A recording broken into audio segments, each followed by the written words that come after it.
Merhaba arkadaşlar, selamünaleyküm. Bugün SpeedyB'nin frame'ini montajlayacağız beraber. İlk önce şu kapağı alarak başlıyoruz. Bu kapaktan 2 tane var. Bunda somunlar var. Somunlu olan değil, somunsuz olan. Şöyle bakın. Bu taraf iç kısmı, bu taraf dış kısmı olacak şekilde. M3 16 diye geçiyor. Sizde paketli olacak, şu şekilde yazar paketin üzerinde. Şundan başlayacağız.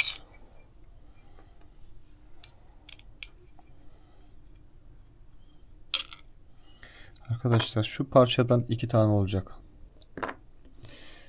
Gördüğünüz gibi bir teki açık, diğeri dar. Açık olanı alıyoruz. Fark etmeksizin şu şekilde takıyoruz. Şöyle. Aynı işlemi arka tarafa yapacağız. Taktıktan sonra vidalar düşmeyecek şekilde elinize yatırın. Açık olan parçayı öne, kapalı olan parçayı arkaya. Şimdi ikinci parçayı alıyoruz. Somunlu taraflar üst tarafa gelecek şekilde. Zaten belli yuvaları. Şöyle takıyorsunuz. Gördünüz mü? Somonlu kısmı üste gelecek. Şu şekil çevirin. Bu şekil yatırdıktan sonra bunu çıkarın. Ama ilk önce size gösterme sebebi kapağın nasıl yerleşeceğini anlamanız için. Şu şekil yerleşecek. Çıkarın. Şöyle bırakın bir kenara. Uzun ve kısa olmak üzere 2 tane kolumuz var. İkisi uzun, ikisi kısa. Farkını görebilirsiniz. Bakın. Uzunlar arkaya olacak, kısalar öne. Pinler şu yuvaya gelecek şekilde oturtturmamız gerekiyor. Uzun olanlar arkaya, kısa olanlar öne. Şöyle yerleştiriyorsunuz. Pinler, yani şu toplar arkada kalacak. Şu şekilde yerleştiriyorsunuz. Yerleşimini yaptıktan sonra yerleşimini yapalım. Ondan sonra şu pinler üstte kalacak şekilde koyuyoruz. Gördünüz mü? Bu pinler üstte kalacak şekilde koyuyorsunuz. Koyduktan sonra tekrardan elimizde şöyle parçalarımız var. Bakın, dişi olan taraf, erkek olan taraf. Dişi olan taraf biraz daha geniş ve kısa. Erkek olan taraf uzun ve ince. Şimdi bunu arka taraftan takmanız gerekiyor. Taktığınız pinler, yani şu pinler düşmesin diye biraz kastırabilirsiniz. Ben kastırıyorum. Evet, şu anda tekini taktım. Evet, şunu takalım. Şunu da taktık ama düşüyor. Şunu da takalım. Şu ikisinin montajını yaptıktan sonra devam edelim, değil mi? Şöyle sıkalım. Evet, burası tamam.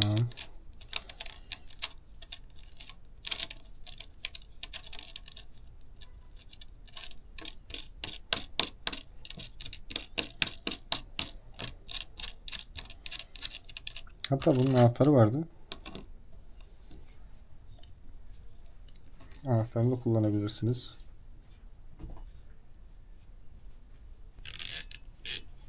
Fazla sıkmayın ilk etapta.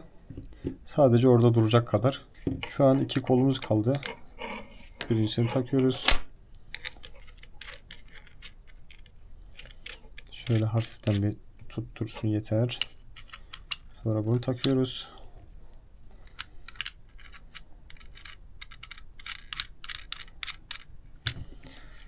Tamam, şimdi sıkmanı gerçekleştirebiliriz.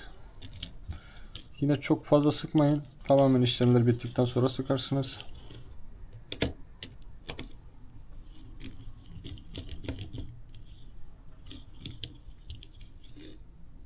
Evet. Tamam. Bu işlemimiz bitti.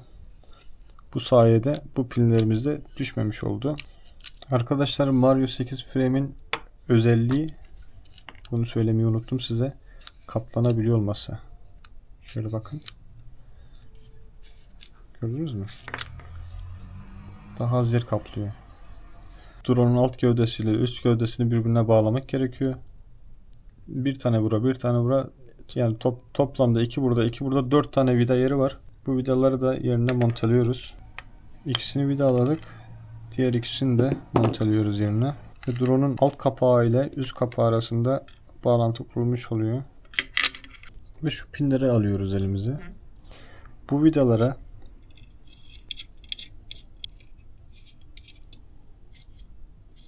ön sütunlarımız tamam. Şimdi arka sütunlarımız için tekrar şundan alıyoruz 2 tane. Bunu küçük vidalarla yapabilirsiniz. Ben küçük vidalarla yapıyorum bunu.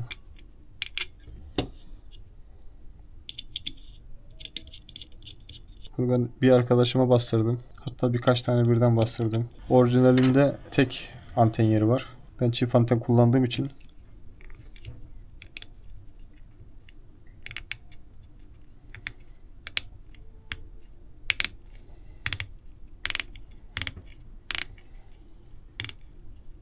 şu parçalara geçebiliriz.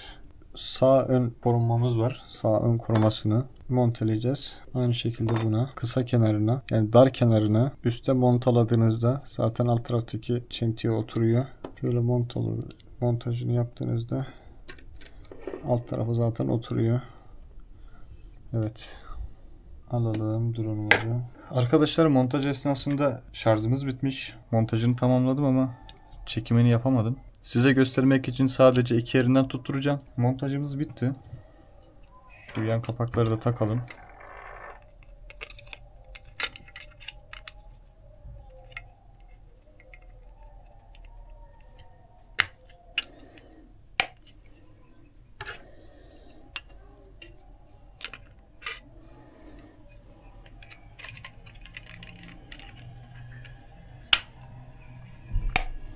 Evet. Frame tamam. Şöyle bakın. Piyasadaki en iyi frame'lerden biri benim için. SpeedyBee. Ama dikkat etmeniz gereken şey, bunu katlamak için şurada vida yerleri var. Görüyorsunuz. Şura 4 tane. Bu vidaları sökmeniz gerekiyor.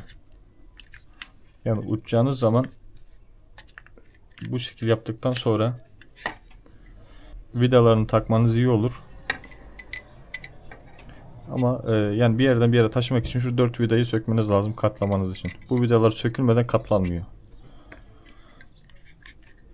Vidalar söküldükten sonra katlaması çok kolay.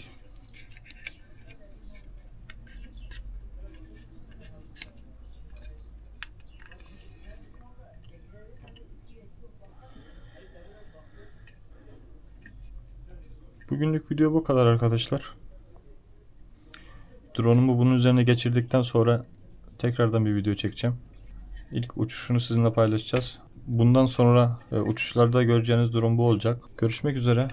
İyi günler. Kendinize iyi bakın. Görüşürüz.